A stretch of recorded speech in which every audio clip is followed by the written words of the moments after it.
Thank you so much for being subscriber to my YouTube channel. ఒక student spoken English నేర్చుకోవాలంటే ఏం చేయాలి అన్న ప్రాసెస్ నేను మీకు ఇప్పుడు చూపిస్తా.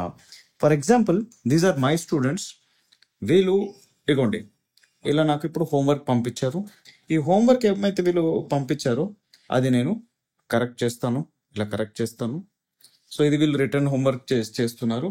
అలానే ఇప్పుడు వాళ్ళు చాలా స్టూడెంట్స్ అడిగారు, సార్ హోంవర్క్ చేస్తుంటే స్పీకింగ్ ఎలా వస్తుంది అనేసి. ఇట్లా వీళ్ళు స్పీకింగ్ అసైన్మెంట్స్ కూడా ఇట్లా వీడియో రూపంలో పంపిస్తుంటారు. సో ఇది ప్రాసెస్. ఈ ప్రాసెస్లో వాళ్ళకి ఒక శిక్షణ ఇచ్చిన తర్వాత హోంవర్క్ ఏం చేయాలని చెప్పి ఆ హోంవర్క్ చేపిస్తూ నేను 10 లాంగ్వేజ్ లెర్నింగ్ ఏరియాస్ కవర్ చేస్తున్నాను. 10 లాంగ్వేజ్ లెర్నింగ్ ఏరియాస్ అంటే ఏంటి? Basic grammar, advance grammar, sentence formation, translation, reading, comprehension, vocabulary, listening, writing, speaking, ఇలా 10 లాంగ్వేజ్ లెర్నింగ్ ఏరియాస్ కవర్ చేస్తున్నాం. సో ఇప్పుడు నేను మిమ్మల్ని ఒక ప్రశ్న అడుగుతున్నాను. నా స్టూడెంట్ రిజల్ట్స్ నేను పెడుతున్నా, నేను ఇట్లా హోంవర్క్ సపోర్ట్ చేస్తాను. 10 మంత్స్ స్పోకెన్ ఇంగ్లీష్ కోర్స్ ఎక్కడా లేదు. తెలుగు మీడియం స్టూడెంట్స్ ని బేసిక్ లెవెల్ నుంచి తీసుకుని వచ్చి వాళ్ళని ఇప్పుడు ఓన్ రైటింగ్ ఓన్ స్పీకింగ్ స్థాయి వరకు తెచ్చాము అని ఇట్లా యూట్యూబ్ లో ప్రూఫ్స్ పెట్టుకున్న ఏ ఛానల్ లేదు. మీకు నేను ఇంకొక పాయింట్ కూడా చెప్తా. మీరు ఎన్ని యూట్యూబ్ ఛానల్స్ చూసుకున్నా మీరు ఒక పాయింట్ గమనించండి. ఆ టీచర్స్ అందరూ మీకు గ్రామర్ మాత్రమే చెప్తారు. ఆ చెప్పే టీచర్ కూడా వాళ్ళు ఇంగ్లీష్ లో మాట్లాడుతున్న వీడియోస్ మీరు వెతకండి, మీకు దొరకదు. ఇది నేను ఎవరో పాయింట్అవుట్ చేస్తూ తక్కువ చేస్తూ మాట్లాడాలని నేను చెప్పట్లేదు. నా పాయింట్ ఏంటి అంటే, they are very good teachers but they are not very good speakers. So వాళ్ళు గ్రామర్ మంచిగా నేర్పించగలుగుతారు, కానీ వాళ్ళే సొంతంగా ఇంగ్లీష్లో మాట్లాడే వీడియోస్ మీరు చూడండి, ఉండదు. నేను ఇంగ్లీష్ మీడియం బ్యాక్గ్రౌండ్ నుంచి వచ్చాను, కానీ నేను ఇంటర్మీడియట్ ఉన్నప్పుడు తెలుగు మీడియం స్టూడెంట్స్ కూడా నాతో కలిసి చదువుకున్నారు. అప్పుడు అతను నాకు సరిసమానంగా టాలెంట్ ఉందని నాకు తెలుసు, సబ్జెక్ట్ నాలెడ్జ్ ఉందని నాకు తెలుసు. కానీ ఇంగ్లీష్ అన్న ఒక్క విషయం వల్ల అతను దెబ్బతీస్తున్నప్పుడు నేను అప్పుడు ఫీల్ అయ్యాను, ఓకే తెలుగు మీడియం స్టూడెంట్స్కి ఈ ప్రాబ్లం ఉంటుందా అని నేను అనుకున్నాను. అప్పటి వరకు తెలుగు మీడియం స్టూడెంట్స్ కూడా ఇంగ్లీష్ సబ్జెక్ట్ ఉంటుంది సెకండ్ లాంగ్వేజ్గా, కానీ ఇంత ప్రాబ్లం ఉంటుందని నేను రియలైజ్ అయ్యాను. సో టాలెంటే ఉన్నా ఇంగ్లీష్ లేకపోవడం వల్ల అతను ఓడిపోతూ ఉంటాడు. ప్రతి వీక్ ఏమైతే ఎగ్జామ్స్ టెస్ట్ పెడతారో అలా అతను ఓడిపోతూ ఉంటాడు.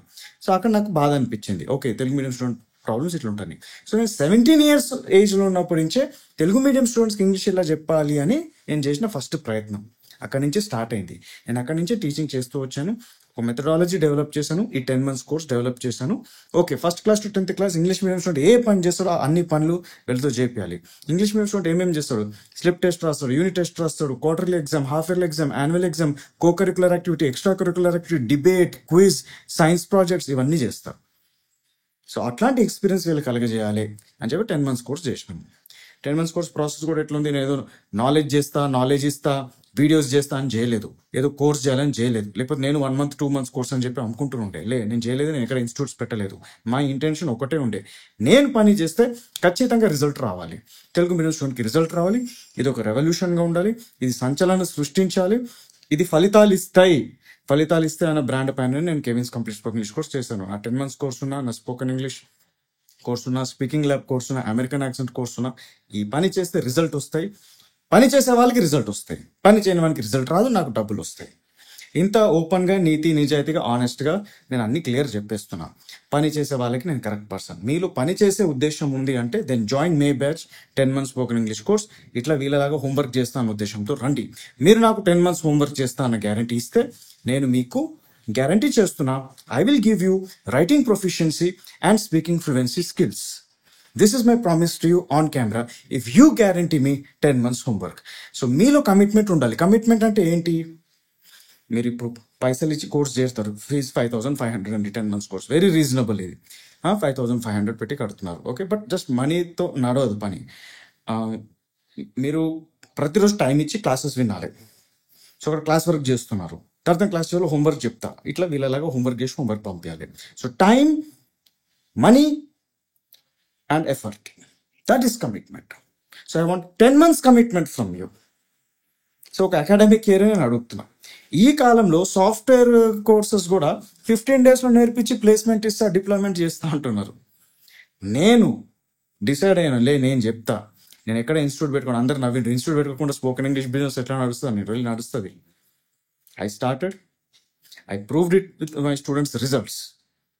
నడిపించి చూపించిన రిజల్ట్స్ వస్తున్నాయి. సో పని చేస్తా అనే ఉద్దేశం మీకుంటే రిజల్ట్స్ ఇచ్చే సత్తా నాకుంది, రుజువు నేను చేసేసాను, నేను గాలిలో మాట్లాడలేదు. I have proof of my students to back me up. So if your really committed, yes sir మేము కూడా 10 months హోంవర్క్ చేస్తాము, మీరు చెప్పినట్టు హోంవర్క్ చేసి మేము కూడా ఫ్లూయెన్సీ సంపాదించుకుంటాము అన్న కమిట్మెంట్ మీలో ఉంటే దెన్ నాకు వాట్సాప్లో మెసేజ్ చేయండి and take admission in this batch.